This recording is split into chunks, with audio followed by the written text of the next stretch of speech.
After a serious accident, arrogant CEO Lee Min-jun fakes unconsciousness to observe his new nanny.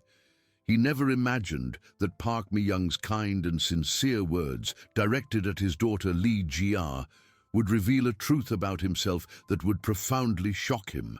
The artificial darkness of Lee Min-jun's room was almost as dense as the fog that enveloped his mind. Lying on the sumptuous bed, eyes closed and breath controlled, he was the perfect image of a man on the verge of unconsciousness.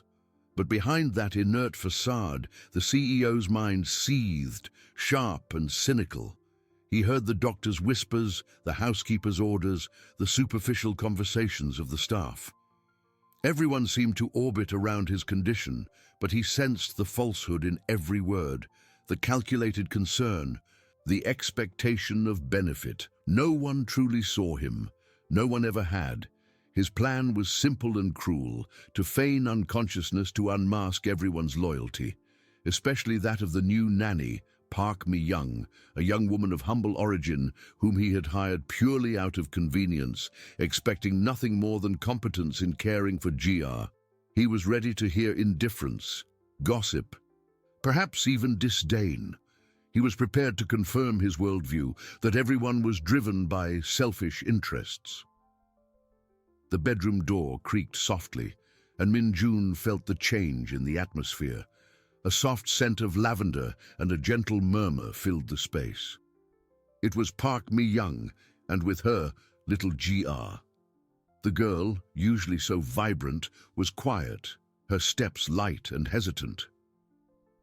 "Dad is sleeping, Ji-ah," Mi-young whispered, her voice an unexpected balm. "He needs to rest to get well soon." Min-jun felt their presence near the bed. Ji-ah let out a childish, sad sigh. "But he won't wake up, Nanny. He doesn't see me." There was a silence, and Min-jun waited for the standard reply, the empty phrase of comfort. But what came next struck him like lightning, piercing his carefully constructed armor. "Ji-ah," Mi-young began, her voice soft, yet laden with a depth Min-jun would never expect. "Your father, he's suffering too, perhaps more than you imagine." Min-jun felt a shiver run down his spine. How dared she?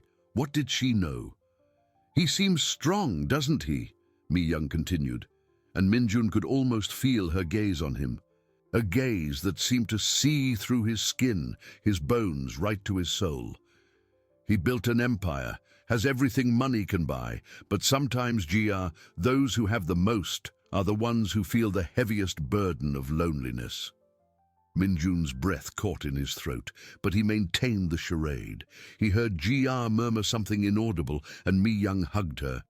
"Your father, he carries many burdens," Mi-young explained, her voice now a soft, understanding lament. "The responsibility for everything he's built, the pressure of being who he is. He might seem cold on the outside, but that's just a way to protect himself. People who build such high walls are usually the ones who need warmth the most, but don't know how to ask for it." An electric shock ran through Min-jun's body. He felt his heart, which he believed had been frozen for years, give a painful lurch. No one had ever spoken of him that way. His parents saw him as an extension of their business, his colleagues as a rival, his ex-fiancées as a trophy. But this young woman, this humble nanny, was describing a part of him he kept locked away, a part he himself barely dared to acknowledge, the overwhelming loneliness, the invisible burden, the inability to connect. "He doesn't know how to show what he feels, Ji-ah," Mi-young concluded, her voice tinged with an empathy so pure it was almost painful to hear. "But I believe that behind all that strength, there's a heart that yearns to be understood. And he needs you, Ji-ah, more than you imagine." Park Mi-young's words were not just kind, they were a brutal and shocking revelation. They didn't just speak about him, but to him. Min-jun felt the armor he had worn for years begin to crack, an ancient ice melting under an unexpected warmth. He, the cold and reserved CEO, was being seen, understood, and even grieved for by a stranger. And this truth, coming from the mouth of a woman he barely knew, profoundly shocked him, shaking the foundations of his existence. Park Mi-young's words hung in the air, more potent than any medicine, more penetrating than any scalpel. Min-jun kept his breathing controlled, his facial muscles relaxed in the mask of unconsciousness, but inside, an earthquake shook the foundations of his existence. He felt the warmth of Mi-young's hand stroking Jia's hair, the comforting murmur that followed. "Don't worry, Jia. Your father is strong. He will wake up. And when he does, you can show him all the love you have, and maybe he'll start to see that he doesn't have to carry everything alone." The sound of footsteps receding, the soft creak of the door closing, and then silence. A silence that was once merely the absence of sound was now a deafening echo of Mi-young's words. Min-jun remained motionless, but his mind was in a whirlwind. Loneliness, burdens, high walls, a heart that yearns to be understood. He, Lee Min-jun, the ruthless CEO, the cold magnate, the man who had always believed vulnerability was a fatal weakness, was being stripped bare by a nanny he barely knew. No one had ever looked at him and seen that. His parents had molded him to be a successor, not a human being. His colleagues feared or envied him. His fiancée saw him as a prize, a means to a life of luxury, never as a soul-seeking connection. He had built his empire with iron determination, shielding himself against any emotion that might divert him from his goal. Loneliness was a price he was willing to pay, a necessary sacrifice for success. Or so he thought. But Mi-young's words, spoken with disarming simplicity and sincerity, revealed the brutal truth. He was alone, and that loneliness was a heavier burden than any corporate responsibility. An initial wave of shame and fury hit him. How dared she? Who was she to analyze his soul? But the fury quickly dissolved, replaced by something more unsettling: recognition. Every word of hers was a mirror, reflecting an image of himself he had tried so hard to hide, even from himself. He was cold on the outside, a protection. He had high walls. He yearned to be understood, but didn't know how to ask, how to open up, how to even acknowledge that need. Min-jun's plan to unmask his employees' loyalty now seemed childish, pathetic. He was looking for falsehood and found a truth that shook him to his core. He was expecting cynicism and received an empathy so pure it was almost painful. He felt a strange sensation, as if a tight knot in his chest was beginning to loosen. It wasn't love, not yet. It was something more fundamental: respect.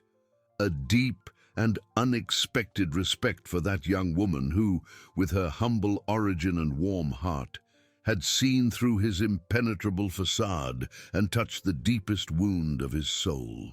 Park Mi-young was not just a nanny. She was an observer, a reader of souls, a woman with an innate kindness that allowed her to see the humanity behind the most robust armor. And this perception, this ability to see what no one else saw, was something Min-jun, in his arrogance and loneliness, never knew he needed. He was still unconscious, but the darkness in his mind had been pierced by a ray of light. The ice in his heart hadn't completely melted, but deep cracks had appeared. From that moment on, the game had changed. He was no longer pretending to test others. He was pretending to observe Park Mi-young, to understand how a person could possess such a gift, and to discover what else she could reveal about the world and about himself. The complex relationship of mutual respect and admiration had begun not with a meeting of gazes, but with the words of a nanny who saw the soul of a CEO even before he knew he had one. "Don't worry, Jia. Your father is strong. He will wake up, and when he does, you can show him all the love you have, and maybe he'll start to see that he doesn't have to carry everything alone." The sound of footsteps receding, the soft creak of the door closing, and then silence. Loneliness, burdens, High walls, a heart that yearns to be understood. He, Lee Min-jun, the ruthless CEO, the cold magnate, the man who had always believed vulnerability was a fatal weakness, was being stripped bare by a nanny he barely knew. Or so he thought. How dared she? He did have high walls. It wasn't love, not yet. In the days that followed, while the mansion maintained the rhythm of a silently grieving house, Min-jun, from his bed, became a keen observer. He heard Mi-young's light footsteps, Ji-ah's restrained laughter, which now seemed more frequent, the way the nanny's voice became a balm for the child. He noticed her dedication, not just in caring for Ji-ah, but in bringing a lightness and warmth the house had never known. She didn't complain, didn't gossip, didn't seek recognition. She simply was. Min-jun's physical recovery progressed slowly, but his mind was more awake than ever. He yearned for the moment he could open his eyes, not to regain control of his empire, but to see Park Mi-young, to understand the depth of her kindness. The ice in his heart continued to yield, and a new emotion, an almost childlike curiosity, began to blossom. He wanted to know more about her, about the world she saw, about the man she had revealed to him. The charade of unconsciousness would continue, but now with a very different purpose, to witness the transformation she had initiated within him. She simply was. Min-jun began to measure time not by hours or meetings, but by the sounds coming from downstairs or occasionally from his own room. He heard Mi-young singing soft lullabies to Ji-ah, a stark contrast to the austere silence that had previously filled the house. She read stories with funny voices, and Min-jun could imagine his daughter's smile, a smile he rarely saw. Ji-ah, once a shadow in her own home, now seemed to have found a ray of sunshine. Mi-young's steps were always gentle. Her tone of voice, even when giving instructions to other staff, was respectful and calm. She was not subservient, but possessed a natural dignity that Min-jun admired. One afternoon, he heard her enter his room. The scent of lavender and a subtle hint of something sweet, perhaps her soap, filled the air. He felt a cool, damp cloth on his forehead, followed by a light, careful touch on his arm as she adjusted the blanket. He could feel the warmth of her hand through the fabric, a sensation so unexpected it almost made him flinch. "Are you sleeping well, Mr. Lee?" she murmured, her voice soft, thinking he couldn't hear her. "Ji-ah misses you, but she's a strong girl. I told her you're strong too, and that soon, very soon, you'll be able to talk again." Min-jun felt a pang in his chest. It wasn't just her concern for Ji-ah, but the way she spoke to him, the unconscious man, with the same empathy she had shown his daughter. She didn't see him as an inert body, but as a human being who needed comfort and encouragement. Min-jun's mask, the facade of a ruthless CEO, silently crumbled under the kindness of a nanny. He wanted to open his eyes, he wanted to hold her hand, to tell her he was listening, that he saw her, but something held him back. It was the fear of breaking the magic, of interrupting the healing process she had begun. He needed more time to understand this new version of himself that was emerging. The arrogance that had defined him was being replaced by a painful humility, the coldness by a thirst for connection. Each day, Mi-young's presence became more essential, not just for Ji-ah, but for him. She was the focal point of his new reality, the lens through which he was re-evaluating his entire life. The complex relationship of mutual respect and admiration was deepening, transforming into something more.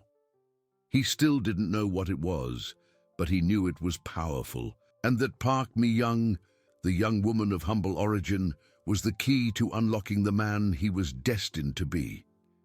He kept his eyes closed, but his soul was more open than ever. And ever. Every sound, every scent, every whisper in the mansion was now precious data, filtered through a new lens of perception. The house, once a sanctuary of silence and cold order, began to vibrate with a subtle energy, almost imperceptible to anyone who wasn't paying the attention he was. He heard Mi Young and Jia in the living room, the sounds of a board game, his daughter's crystalline laughter, something he had rarely experienced.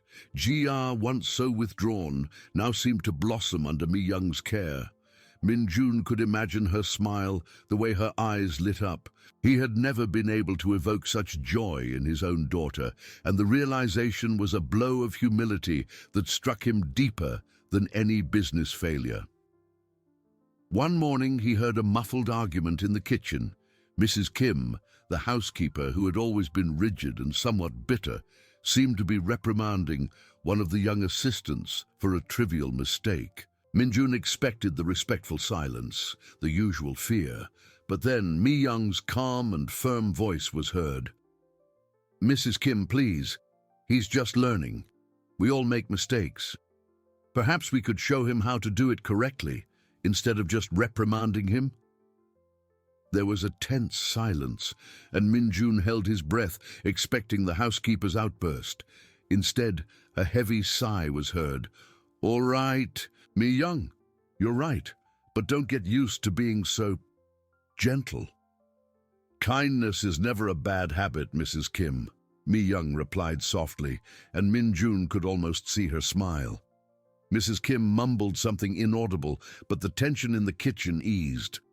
Min Jun was shocked. Mi Young had not only defended an employee, but had subtly challenged the housekeeper's authority, and most surprisingly, had been listened to. She didn't use power or position, only an innate moral authority. He began to notice other things. Mi Young always left a note with a drawing from Jia beside his bed every morning, as if he could see it. She asked the cooks to prepare nutritious soups for him, even though he wasn't eating. She talked to the gardeners about the flowers, to the drivers about traffic, always with genuine interest, treating everyone as human beings, not as cogs in his machine.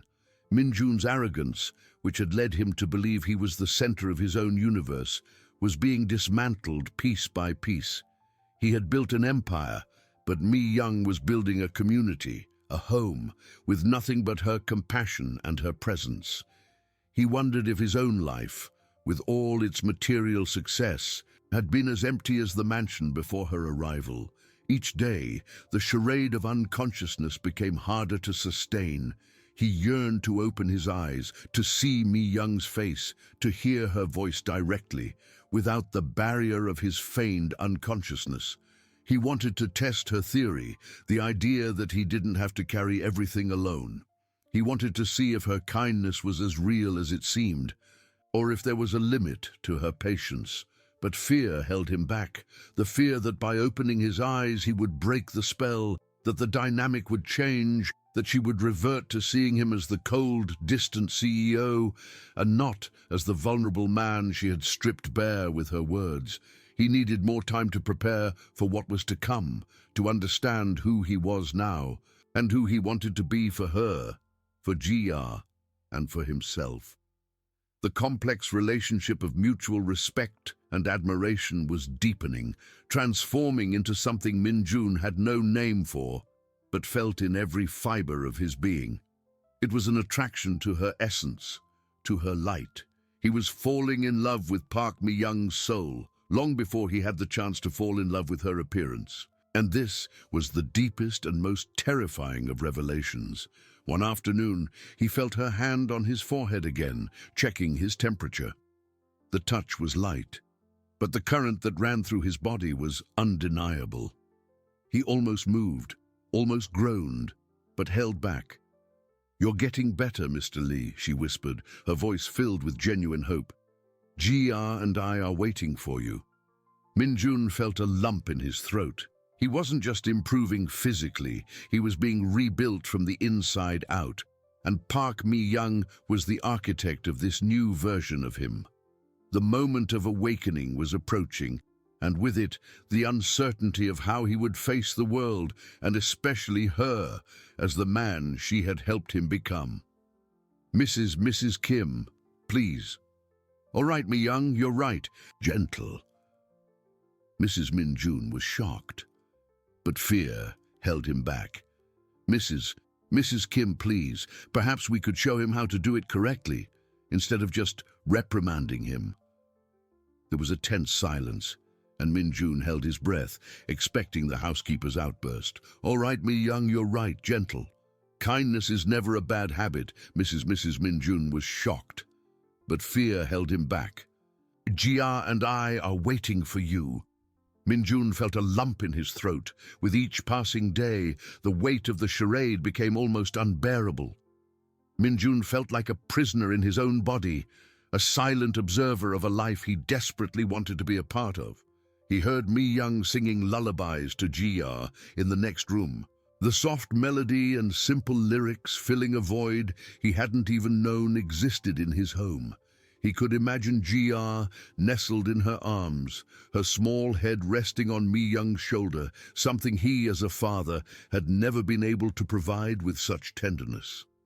One night, Mi Young entered his room, thinking he was deeply asleep.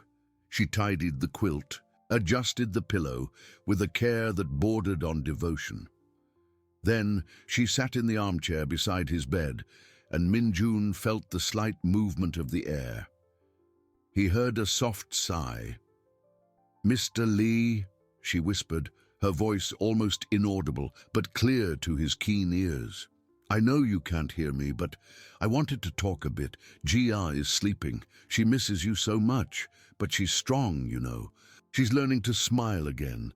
And I'm learning a lot from you, or perhaps from your absence." Min Jun felt a shiver. She was talking to him, to the man she believed to be unconscious, but her words were so intimate, so revealing. "I used to think people like you with so much power were invincible," she continued, her voice slightly choked. "But you showed me that we are all fragile, and that true strength isn't in never falling, but in getting back up and in having someone to help hold your hand when you're down. I hope you have many hands to hold when you wake up."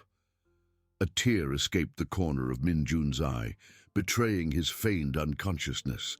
He felt the damp warmth on his temple. He wanted to open his eyes, reach out, tell her he was listening, that he needed her hand more than anything else. But fear paralyzed him. The fear that by revealing his charade, he would push her away, that she would feel betrayed, or that the magic she had created would dissolve. Mi Young stood up, and Min Jun felt the light touch of her fingers on his forehead again, wiping away the tear he couldn't hold back. He held his breath, fearing she would notice. "Sleep well, Mr. Lee," she said softly, and the sound of her footsteps receding was the most painful he had ever heard. He was on the edge of an abyss, ready to leap into a new life, but the fall seemed so uncertain. He had fallen in love with a woman who saw him as a vulnerable man, not as the ruthless CEO. How could he reconcile these two images?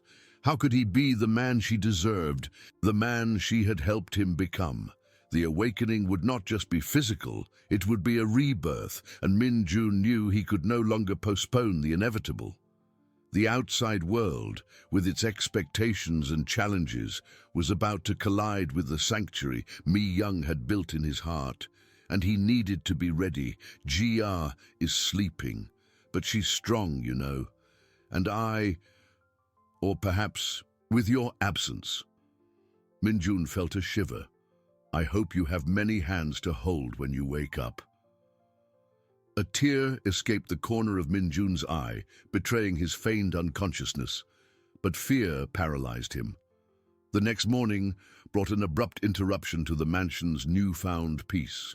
Min Jun heard the sound of a luxury car approaching, a sound he recognized well. The main door opened with an unnecessary bang, and hurried footsteps echoed through the hall.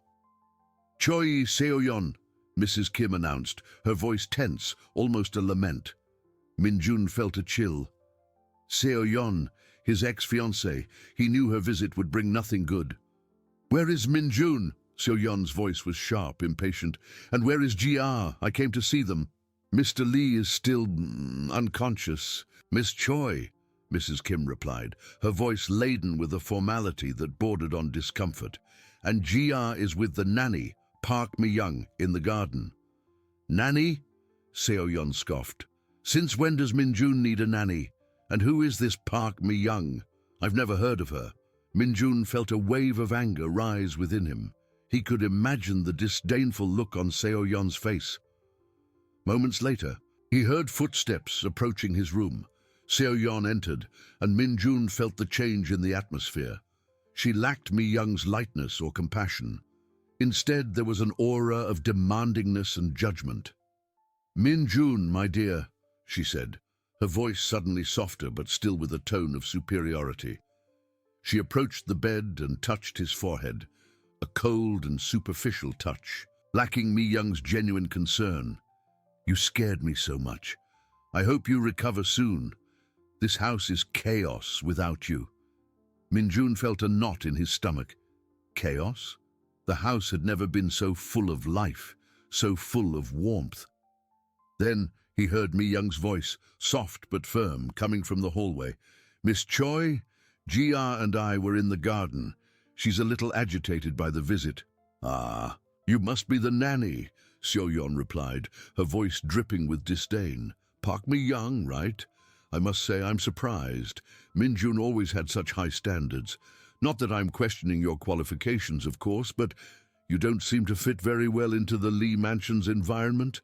Min-jun felt his blood boil. He wanted to scream. He wanted to get up and defend Mi-young. "My standards are to take good care of Jia, Miss Choi," Mi-young replied, her voice calm but with an edge of dignity.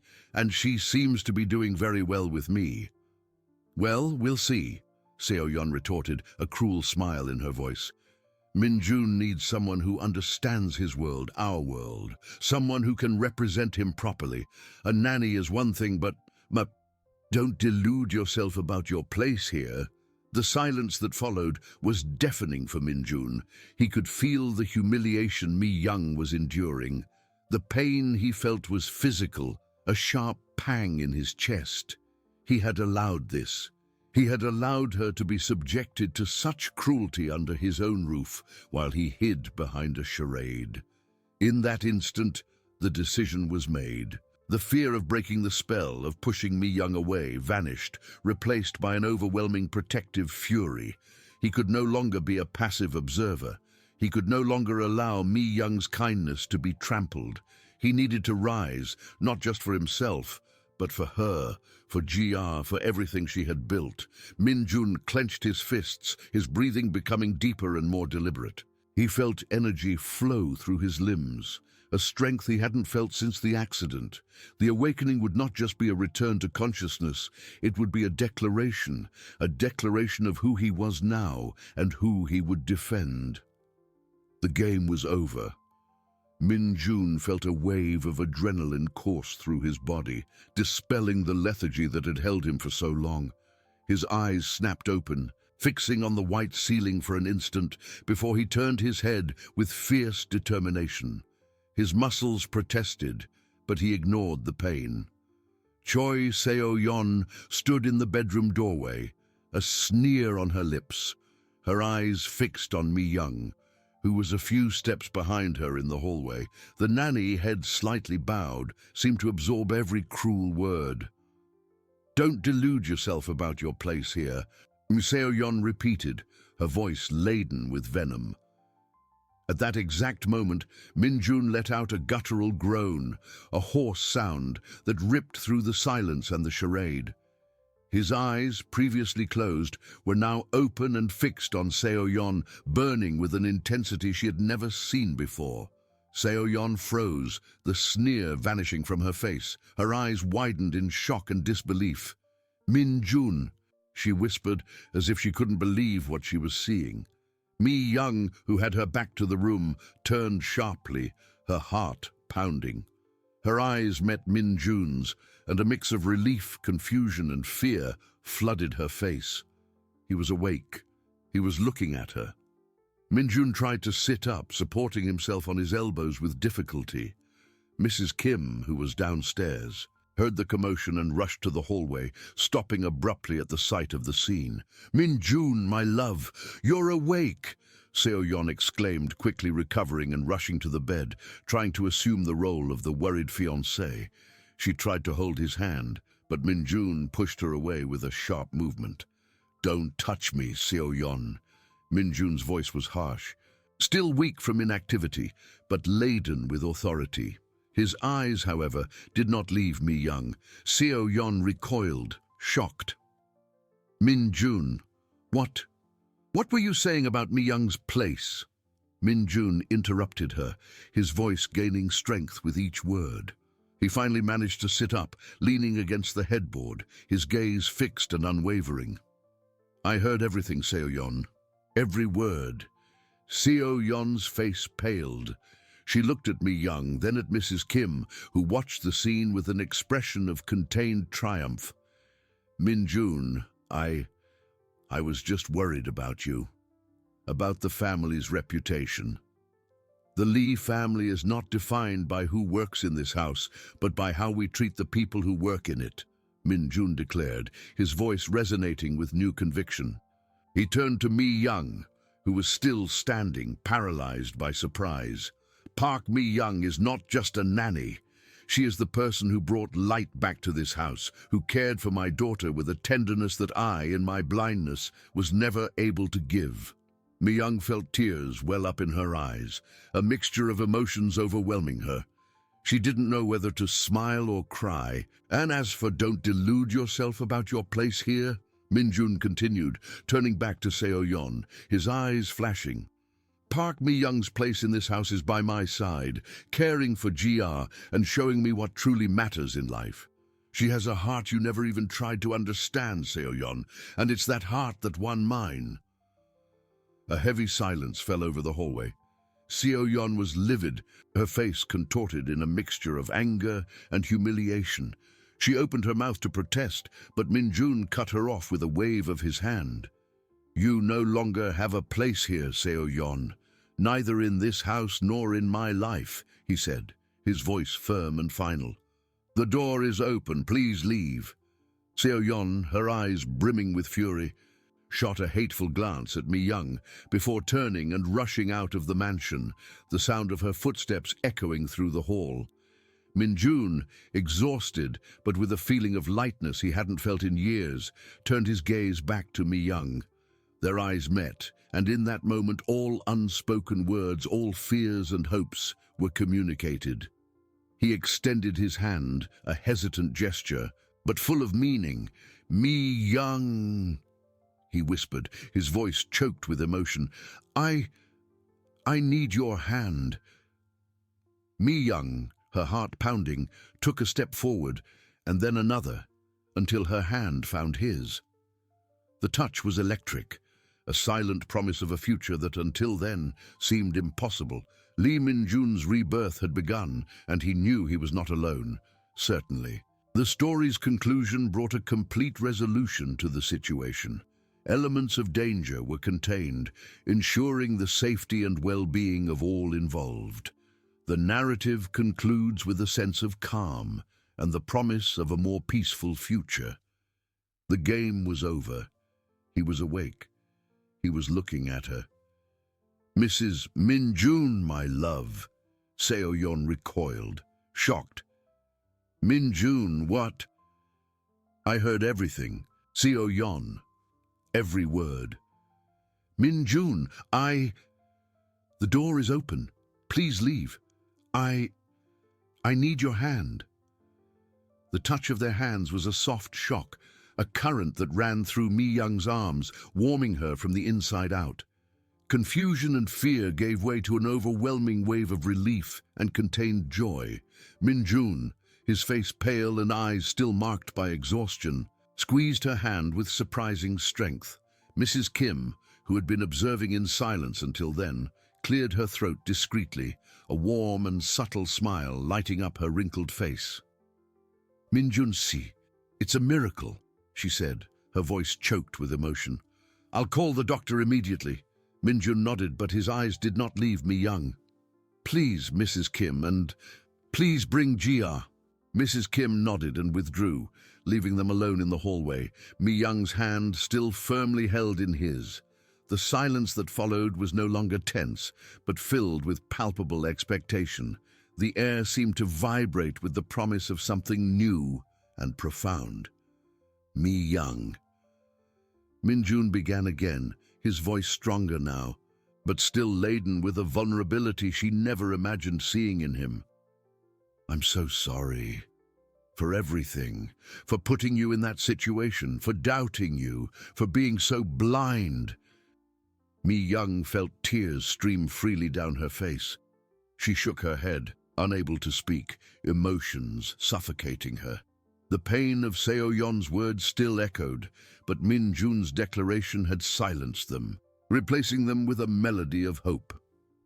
"I heard you," he continued, his eyes fixed on hers, seeking a response, a confirmation that she understood. "I heard you talk to Jia about me, about my pain, my loneliness. You saw something in me that no one else saw, something I myself had forgotten." He squeezed her hand again, a gesture of profound gratitude. "You saved me, Mi Young, from myself." Mi Young finally found her voice, a trembling whisper. I just wanted Jia not to feel alone, for her to know that you cared." A faint but genuine smile appeared on Minjun's lips, a smile that reached his eyes. "I care, more than you can imagine, and now I care about you too, more than anything else." He paused, his gaze becoming more intense, a silent promise. "I wasn't just pretending to test my employees. I was lost, Mi Young, trapped in my own darkness. Your words were the first light I'd seen in a long time. You showed me the way back." At that moment, Jia's bedroom door opened, and the small figure appeared, rubbing her sleepy eyes, drawn by the commotion. Mrs. Kim was behind her, with an encouraging look, a discreet smile on her lips. Jia stopped abruptly when she saw her father sitting on the bed, his eyes open and fixed on her. "Dad," she whispered, her voice full of disbelief and hope, a thread of light amidst her childish confusion. Minjun let go of Mi Young's hand for an instant to extend his arms to his daughter. "Jia, my love, come here." The girl didn't hesitate. She ran to the bed, throwing herself into her father's arms with surprising strength for her size. Minjun hugged her tightly, tears welling up in his own eyes, streaming down his pale face. It was a hug he hadn't given in a long time, a father-daughter embrace that had been stolen by his own emotional distance and the pain that consumed him. "You're awake, Dad. You're really awake," Jia exclaimed, the pure joy in her voice filling the room, dispelling any lingering sadness. Minjun kissed the top of her head, inhaling the scent of her hair. "Yes, my angel, I'm awake, and I won't sleep anymore." He looked at Mi Young, who watched the scene with a heart overflowing with a happiness that seemed unreal. "And Mi Young Si helped me wake up." Jia looked at Mi Young, then at her father, a childish understanding shining in her eyes, as if a puzzle piece had clicked into place. She turned to Mi Young and extended a small hand. "Mi Young Nanny, can you stay with us now?" Mi Young knelt, taking Jia's hand, feeling the small, warm palm against hers. "Yes, Jia, I can." Minjun, watching the two, felt a warmth spread through his chest, unlike anything he had ever experienced. The mansion, once a mausoleum of his own loneliness and arrogance, now seemed to vibrate with life, laughter, and promise. He had found his redemption, not in riches or power, but in the kindness of a humble heart and the unconditional love of his daughter. That was the true beginning. He knew the path ahead would be challenging, full of learning and adjustments, but with Mi Young and Jia by his side, he was ready to face anything. CEO Lee Min-jun had been reborn, and this time he was ready to love. The sound of the door opening again announced the arrival of Mrs. Kim, this time accompanied by a middle-aged doctor, Dr. Han, who seemed visibly surprised to see Min-jun sitting up and interacting. His eyes widened. "Min-jun Si, is that really you?" he exclaimed, approaching the bed quickly. Min-jun released Jia for an instant, who snuggled beside him and extended his hand to the doctor. Dr. Han, yes, it's me, and I'm more awake than ever. The doctor, after a quick examination, checking his vital signs and neurological response, shook his head in admiration. It's a miracle, Minjun-si. Your recovery's remarkable. It seems that rest and, well, perhaps a good reason to wake up did wonders. He cast a knowing glance at Mi-young, who blushed slightly. We'll need more tests, of course, but the worst seems to be over. You're out of danger. A collective sigh of relief filled the room. Mrs. Kim wiped away a discreet tear. Jia, feeling the tension ease, squeezed her father's hand. Min-jun, with Jia still in his arms, turned his gaze back to Mi-young, who felt as if she were floating. Mi-young-si, he began, his voice now firmer but still laden with deep emotion. I know all of this was unexpected, and that my words might have been a shock. He paused, searching for the right words. But I want you to know that every one of them was true, and that I no longer want to live without the light you brought to this house, to Jia, and to me. Mi-young felt a lump in her throat. She wanted to speak, but the words seemed stuck. The intensity of Min-jun's gaze, the sincerity in his eyes, was overwhelming. She simply nodded, silent tears streaming down her face. Jia, sensing the emotion between the adults, looked at Mi-young with her big, curious eyes. Mi-young nanny, are you going to stay with us forever now? Min-jun smiled at his daughter, then at Mi-young. That's my hope, Jia, that Mi-young-si accepts to stay, not just as your nanny, but as part of our family. He extended his free hand to Mi-young again, a silent invitation. I know there's a lot to talk about, a lot to build, but I'm willing to do whatever it takes. Would you accept to give me a chance? Give us a chance? Mi-young, without hesitation, took his hand. The touch was a seal, a promise. Yes, Min-jun-si, she whispered, her voice choked. I accept. A radiant smile illuminated Min-jun's face. A smile that Mi-young never thought she would see. It was a smile of relief, of hope, and of a newly discovered love. He squeezed her hand, and Jia's, uniting them in a symbolic gesture. Mrs. Kim, with a satisfied smile, said, I'll prepare some hot tea for everyone, and maybe something for Jia to eat. Min-jun-si, you need to rest, but now it's a real rest. Dr. Han agreed. Yes, Min-jun-si, but now with a peaceful mind, recovery will be faster. He bid farewell, leaving the family in their new and exciting reality. Min-jun, with Jia nestled in one arm and Mi-young's hand in the other, felt a peace he hadn't experienced in a long time. The mansion, once a place of shadows and silence, now seemed filled with a new light, with laughter and a promise of the future. Seo Yon's abrupt departure had cleared the air, making space for this new truth. I know it won't be easy, Min-jun said, looking at Mi-young, his eyes filled with new determination. But I want to learn.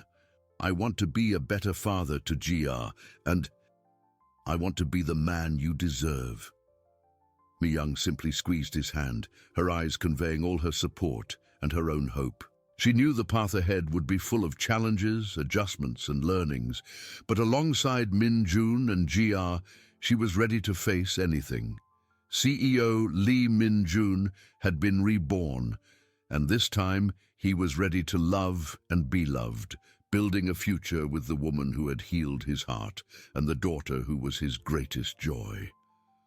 I understand that the previous script was blocked. For me to be able to summarize the ending in a safe and calm way, I need you to provide me with the details of the story or script you want me to summarize. Remember that I will ignore any violent details and focus only on a calm and appropriate summary. Please share the story, and I will do my best to summarize the ending according to your instructions.